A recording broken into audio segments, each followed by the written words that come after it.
பாக்குறதுக்கு ஹல்க் மாதிரியா இருக்கே, நீ என்ன ஹல்கை விட பெரிய ஆளா அப்படின்னு கேட்டீங்கன்னா, இவர் ஹல்கை விட பவர்ஃபுல்லான பர்சன் தான். எஸ், த அபோமினேஷன். இந்த ஒரு கேரக்டர் அப்படிங்கிற ஒரிஜின் உங்க நிறைய பேருக்கு தெரிஞ்சிருக்கும். இன்கிரெடிபிள் ஹல்க் அப்படிங்கிற படம் கண்டிப்பா நிறைய பேர் பார்த்துருப்பீங்க. ஸோ அதுல இதோட ஒரிஜினல் அழகாவே எக்ஸ்பிளைன் பண்ணியிருப்பாங்க. அண்ட் அதுக்கப்புறமா இந்த கேரக்டருக்கு என்னாச்சு அப்படிங்கறத லேட்டஸ்டான ஷீ ஹல்க்லயும் காட்டியிருப்பாங்க. பட் இந்த கேரக்டர் ரொம்ப பாவமான கேரக்டர் வந்து மாற்றி வச்சிருப்பாங்க. ஆமா, அவர் செஞ்ச தப்பை வந்து நான் வந்து ரொம்ப மோசமான மனுஷன் இருக்கேன், நல்ல மனுஷன் சொல்லிட்டு நல்லா இருப்போம்னு நினைப்பாரு. பட் ஆனா சில பேரால மேனிஃபெஸ்ட் பண்ணப்பட்டு மறுபடியும் வில்லனாகவே அங்கங்கே இருப்பாரு. பட் சுயமா இவர் வில்லனா இருக்கணும்னு ஆசைப்படலை. ஸோ இந்த கேரக்டரோட அந்த எண்டிங்கிறது கொஞ்சம் கொடூரமா இருந்துச்சு மார்வல் காமிக்ஸ் பொறுத்த வரைக்கும்.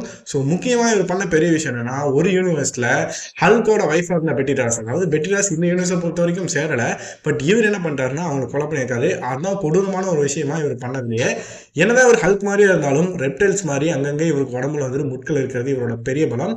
ஸோ உங்களுக்கு எவ்வளவு பேருக்கு அபோமினேஷன் பிடிக்கும்ன்றதை கமெண்ட் செக்ஷன்ல மென்ஷன் பண்ணுங்க. This is Marvel characters episode 1.